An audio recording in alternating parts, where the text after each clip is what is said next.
Hey everyone, Jim Phoenix here, and boy do we have a great episode coming at you soon. We've got the old with Stop, Hammer Time, doom, doom, doom, lawsuits, Gorgon.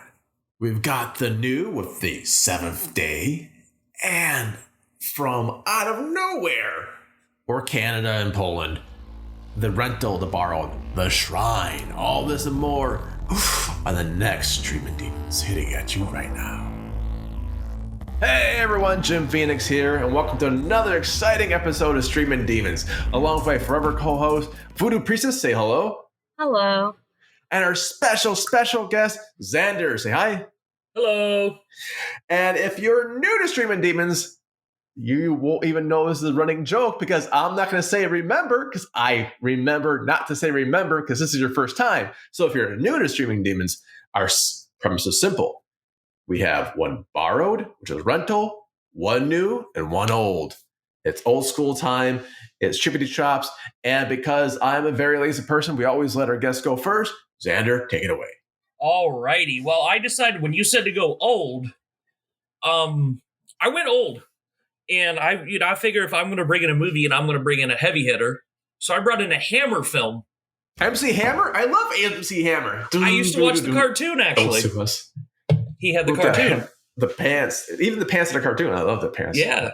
But no, I brought in a Hammer film that had both Peter Cushing, who for some reason I was going to call him Christopher Plummer for some reason. I get them confused too. Peter Cushing, yeah. Christopher Lee in a Hammer film. I mean, if you're going to bring the heavy hitters, you might as well do that. From 1964, it was actually my mom was 4 years old when this movie came out. I wasn't born, Voodoo. Okay. I wasn't born yet. I didn't say. Voodoo thought I was 83, by the way. 85. You don't look a day over 75. Thank you. You're welcome. Tell everyone else. Thank you. I know where my bread's buttered. But no, it's not a vampire movie. Oh, wow. But it's called The Gorgon. That one I haven't heard of. Yeah, I was just flipping around. I was like, oh, this one looks good. So basically what it is that anybody that's familiar with mythology knows what Gorgons are. For those that don't, it's like Medusa was a Gorgon. Snakeheads, you look at them, you can turn to stone. So it takes, I think, because they showed actual dates, I want to say the movie takes place in 1910, 1912, like in a Germany, Bavaria type village. Oh, that's cool. Where Peter Cushing is like a medical examiner, coroner of whatever those were at that time. Right. And there's someone going around turning people to stone. Like they're like apparently there was 3 Gorgon sisters. Like I know Medusa, I'm not up on Greek mythology. Right. But apparently 2 out of the 3 died, and then the one surviving one left and went about her travels and somehow made it to this unknown country. They never revealed where it was at. And could turn people to stone. Like they show, when they show the effects, green person, snake hair and everything. And they turn to stone almost like, you remember those concrete geese that people used to have? Still have. Okay, still have. Yeah, I mean, allegedly, I still have one. It's in my closet, though. I won't judge. But they turn it to they turn them to stone, and so Christopher Plummer. I did it. Peter Cushing, right? Is like, oh, I'm the medical examiner. Why are these people turning to stone? And Christopher Lee comes in. Last half hour of the movie, because there's 2 people. Well, a lady turns to stone at the beginning. It sets the whole motion.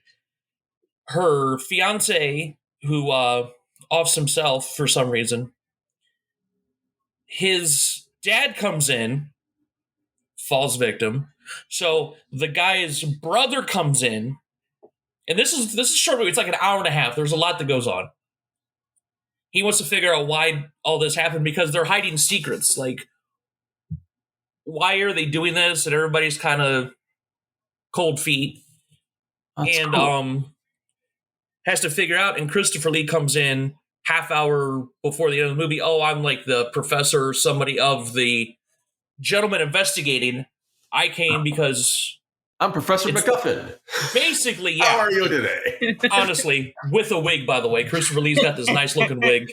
Nice. And then they figure out. I mean, to be fair, honestly, I kind of figured out who it was about 20 minutes in. It was the one with the snakes in their hair. Yeah, I know. It was really weird. Old lady snake hair. Yeah. Madam Cobra was what? Right. No, but I mean, it wasn't like, if it's one of those, if you watch enough horror movies or you pay attention, it's not. I was like, okay, thank you, gave it away. But it was still a good movie. See, and I do love good movies, even if you know the end. If it's a good movie, if it's told well, a story told well. And, I've honestly never seen a Hammer movie before this, and I'm like, well, Hammer movies are always spoken highly of. Yeah. So I was like, I wasn't disappointed. And it wasn't like how I know some of their vampire movies can get kind of like bloody and everything. There's no blood in it. It's one of those you can kind of watch with kids as long as they're not easily scared and not, for lack of a better term, petrified of that sort of thing. Thank you. Huh. But no, it was good. I'd watch it again. How are the effects? Given that this, it was good. There wasn't a lot of special effects. I mean, they did show one of the people fully turned, and then there was one gentleman, the father of the guy that killed himself at the beginning. Right. They showed a gradual process where he had a bunch of like makeup on. Okay. And he almost reminded me of, we were talking about Gotham earlier, the TV show. He kind of looked like, with the gray makeup, almost like Solomon Grundy. That's the first thing I thought of. Yeah. That's like they cool. gave him like practical, like cake makeup. But yeah, I mean, there wasn't a lot of it was very not a lot of makeup and special effects. They did show, the Gorgon, and she had, like I said, the green skin, snake hair. So they went super traditional with that. I appreciate that. Yeah, I was like, super traditional monster. And they're like, oh, well, we don't know how to do this. And they're like, well, let me tell you about mythology. But overall, I mean, it wasn't like, the little bit of makeup effects were pretty good. That's decent. For it being my first Hammer movie, it's like, I'm sure I could have seen a worse one. Well, that really is a high bar. Mm-hmm. It's a pretty high bar. And that's a cool movie. Now, how many Cthulhu's out of 5 would you give this movie? Honestly, I would give it 3.5 to 4, honestly. 3.5? Wow.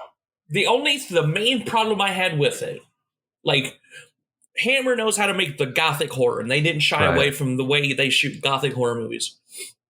Is there was about halfway through, once all of the main characters are introduced, they kind of tack on this romantic subplot that's kind of like, it kind of pulls it down a little bit. It doesn't kill the movie, but I think you could have gotten rid of it and it wouldn't have affected the movie.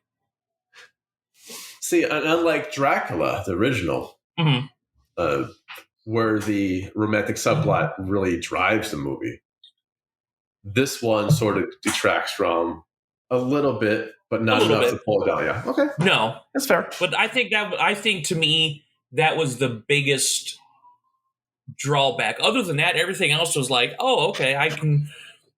For 1964, you can tell most of this was all built on sets. Yeah. I enjoyed it. See, and I really love the old craftsmanship of it. Well, that's great. And like I always say, yeah, I'm not following that. So, Voodoo Priestess, what you got? I had rental, and I rented a movie from 2010 called The Shrine. Wasn't your last movie 2010? You just got stuck on a decade or what? I think my last movie was 2015, but thanks for remembering, I guess. I'm remembering wrong. All of like a half hour. Thanks for a bad memory for a half hour. That's okay. Just read his deep review. It's fine. Okay, wait. What's with deep? This is something that brought up. She brought up deep as a plug. What's with deep? I'm just saying it explains you. It just explains you, man. Because I watched a Thai horror movie. So anyway, the shrine. The shrine is, I don't know why, but is it? No, wait. Oh, wait. You said you rented it. I thought it was on Shudder, so it's not the one on Shudder. No. Oh, this is the one with the people from Canada go to Poland. Yes. You get lost in the woods. Pretty much. Why not? Okay. They go there as a journalist investigating a story that the newspaper they work for said they weren't interested in. So they're like, we have to go there now and come back with something really awesome, or else they'll be pissed that we went here. They're not going to pay our budget reports. Sorry, guys. Yeah. Vacation. Which honestly, I think that colony collapse of the bees would have been a much interesting story than over, what the fuck was it? 50-year period, 5 people backpacking in that area disappeared. We used to do that for parties and get lost in the woods. Yeah, that's a 5-hour period. Where am I? Yeah, I mean, there was one thread where it's like, kind of is connected where people's luggage would appear in random spots, like it got lost on an airplane or something and went somewhere else, or the people who went missing. But otherwise, I don't really understand why she was like, there's something evil and sinister happening here that we must go investigate without telling anyone. It's called TSA. I learned, man, TSA, I don't put any gifts in my luggage no more. Like, it's a free gap for some people, and my luggage sometimes. Yeah. So back when they're in the olden days, there's these metal birds we used to walk inside of, and they would take off and leave the ground, and they'll go through the air and drop us off someplace else. I think that's called an airplane, and John Walker. You said Captain Walker. I think. Wait, are we doing like a Mad Max movie now? No, they just went backpacking into a really old-timey village thing. Oh, it's Poland. Oh. Yeah, Poland. Yeah, but they weren't welcome there, and they were just like, you know what? We're going to stand around and see where this takes us, and it takes them to bad places. And the rest of the movie is just them in that bad place.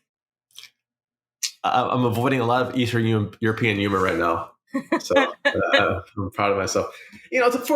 Poland is like forest, but they also rebuilt Warsaw pretty nice, I hear. There are some small villages out there from what I hear. And so they went in to discover the one place that had 5 people missing in the last 50 years. That's like 1 person per decade. Yeah. Oh my God. It's like 1 person per decade. So every 10 years, something sinister happens. No, I think it was more of a that just sort of happened like that. I'm making the movie better than it is. Yeah. Okay, sorry, my bad. No, it's okay. Like it's still a really interesting watch. Like you can watch it once and you're not going to regret it. I've watched it a long time ago before, mostly because all the other movies I wanted to rent aren't actually available for streaming online. So it's like Bad Biology. No, well, no. There's a couple other old from my childhood movies I wanted to rewatch. Like what? Feifel and Basil do the Mousecapades? Or what was it? Great Mouse Detective, dude. Great Mouse Detective. Damn it. 4th time I got the movie. How do you mix up mice movies, bro? Ralph House Mouse is the only one we had for a long time, dude. He made his car by going vroom, vroom, vroom. Back on topic to the Fine. The shrine. So, with the shrine, how are there effects? Are there effects? Because you're just kind of like backpacking, right? Yeah, they're kind of backpacking, and there's kind of minimal effects, but what's there is pretty good. Like, you get shot in the leg with an arrow, and yeah, stuff like that. Like, gory, not super duper gory, but just violent effects. Yeah. Gorgon. All right, cool. Now, does this make you want to go backpacking? Or make you afraid of backpacking? Some people are afraid to go walking through the woods after Blair Witch. Some people were too afraid to walk through the woods. No, because basically the things that happened to them were their own damn fault. It's like Midsummer. Scooby-Doo. Midsummer. Like, this is obviously a sketchy place to be, so let's stay here. Time. Yeah. Big of an X, don't go in here? Okay. Pull this lever? Why not? What can happen? Basically. Let's roll this tire for a while. Oh, that was Tourist Trap, sorry. I will say, as I have watched it twice, so... Oh. And knowing the end of the movie doesn't ruin watching the movie. So, like, it's at least consistent in that thing where it's not, like, a random twist thing. So, that's nice. No, that's good. And sometimes that's all you want from a movie is, like, 3 or 4... How many people were? 3? Yeah, there was 3 backpackers, 2 journalists, 3 a-holes walk through the woods, and that's it. Well, 2 a-holes, still 2 bitches, and then the one dude was kind of not an asshole, so which is weird. It's just like, these girls were bitches, and then they're like, you're my boyfriend, and I want to spend time with you and try to heal our relationship. By the way, you're also a really great photographer, and I kind of need you on this.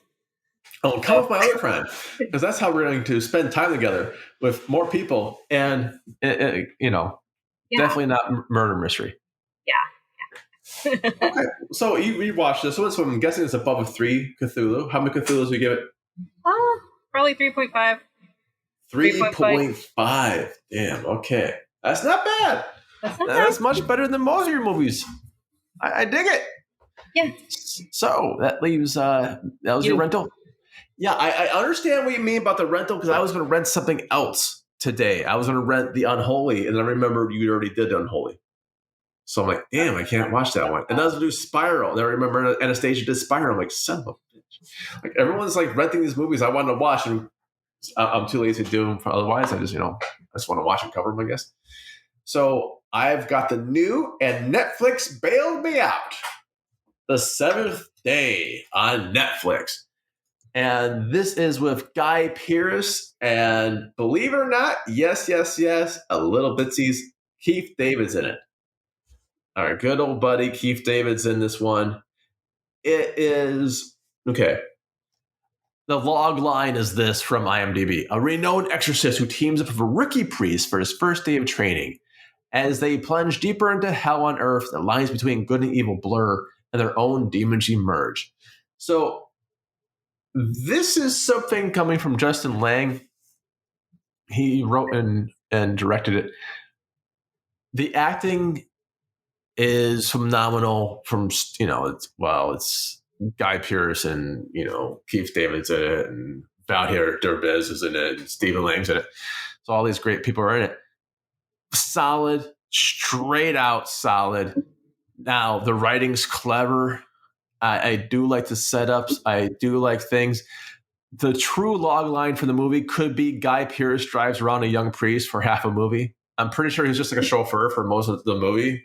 Like, oh, Guy Pearce gets out of the car, right? Like, no, he just stays in the car the entire movie. Like, yeah, like the first 2 acts, just stays in the damn car. I'm like, okay, oh shit. I guess I want his agent. Or, of course I do. So, besides that weird thing, it is a Training Day film. If you remember Training Day with Denzel, it's kind of like that, because they start doing PCP. It's really awkward because they're priests, but they still pull it off nicely.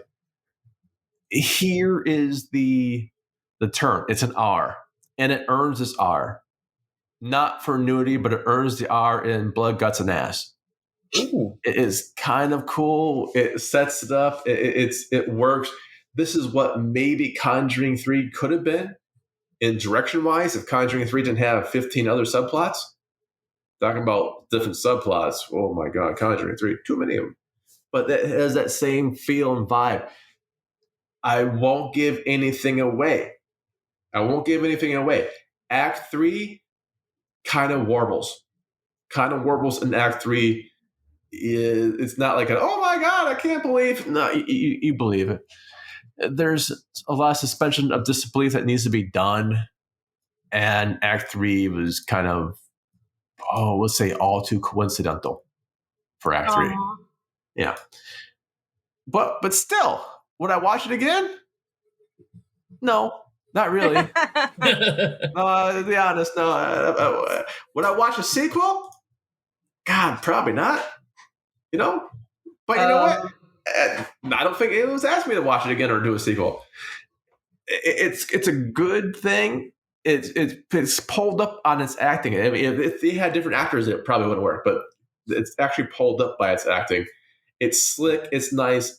2021, a brand new release on Netflix. I would still recommend it.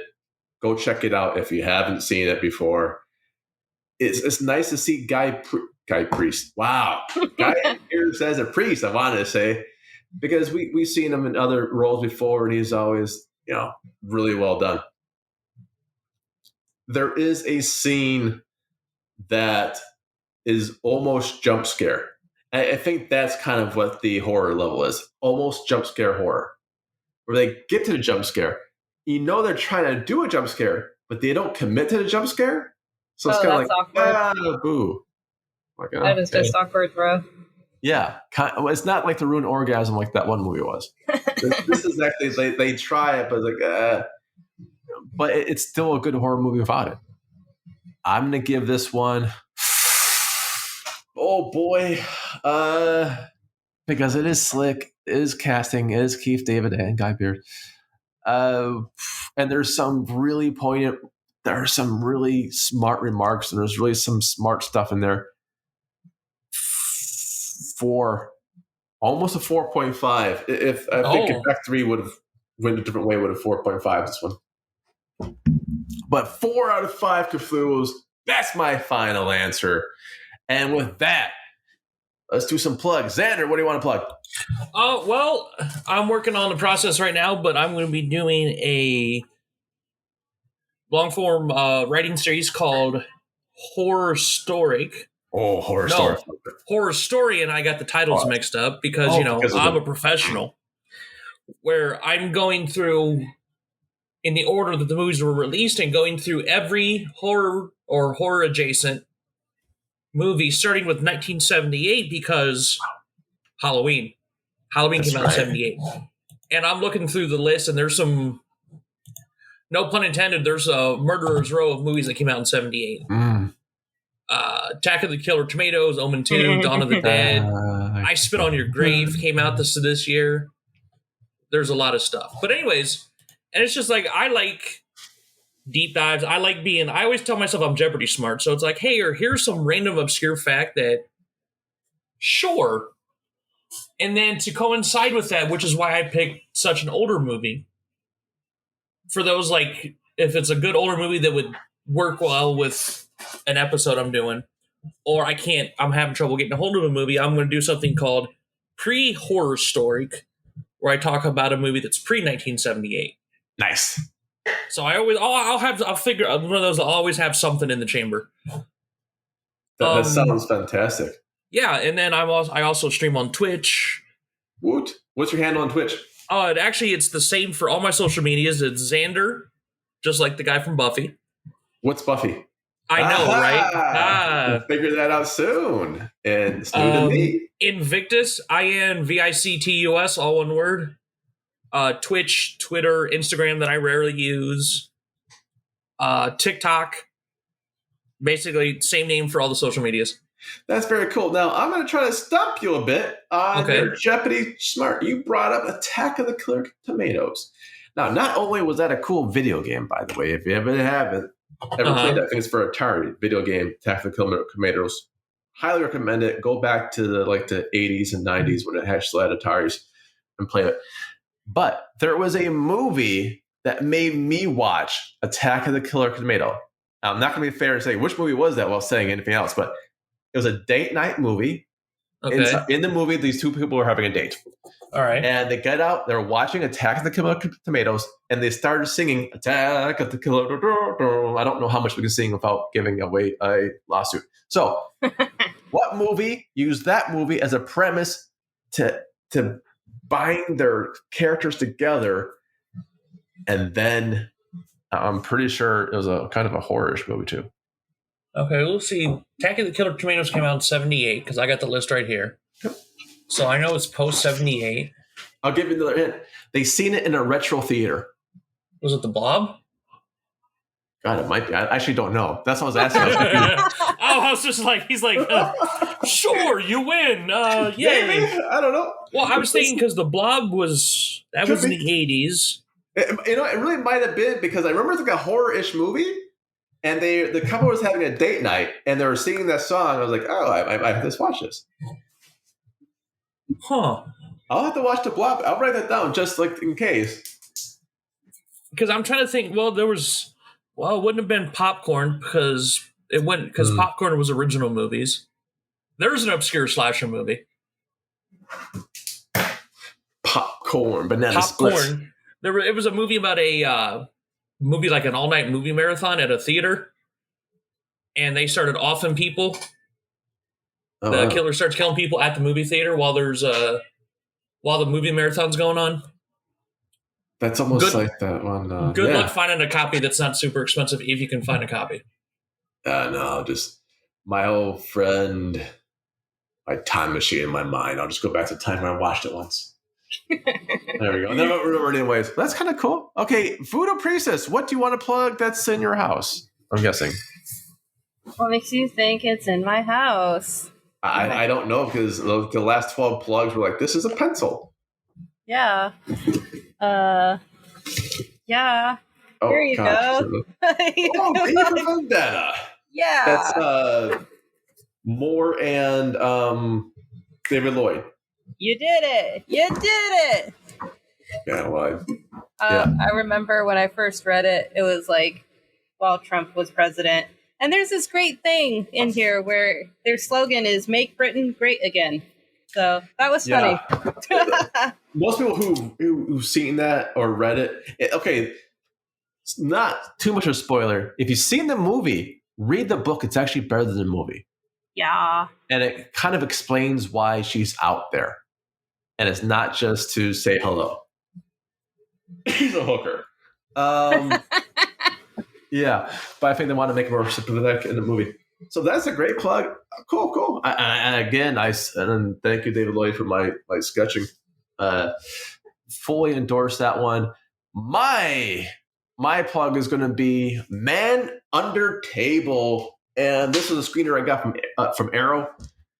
So this isn't, I'm just going to do the little thing. It's not exactly a horror movie, but it's something I think everyone should see if you are ever making a movie in the movie business, in the industry at all, near it or anywhere indie or want to start. This is like a must-see movie for you. It's Man Under Table 2021, set against the backdrop of a comically surreal and anachronistic LA. A beleaguered young man tries to write a movie, but instead gets pulled into everyone else's projects as he hallucinates his way through a bizarre indie film scene. By Noel David Taylor. I watched, it's from Arrow. It doesn't quite fit the horror. It is, if you ever try to make a movie, it's damn horror. Yeah, I think that would be a great spin on it. But it's real. It made me clap in the middle, like, yeah, because like I've seen that before. Yeah, that sounds familiar. It made me afraid because some of the actors like, oh wait, shit, are they doing me? Like I actually thought like I had like, are they doing? Wow, my god. So it's either like a really weird coincidence or something. I don't know. But it sets things up beautifully. If you're into indie, want to make a film or see what the bullshit it has to go through, Man Under Table 2021, Arrow's got it. I think it's coming out in August for Arrow. It is well worth the subscription price. It's very cool. I can't say much more. If I had to put that was a rating, I was going to go a 4 out of 5 for those as well. But that's my plug. And with that being said, on behalf of myself, Jim Phoenix, and my forever co-host, Voodoo Priestess, and our special guest, Xander, I say thank you, everyone. Bye, everyone. Bye. See ya. Bye-bye.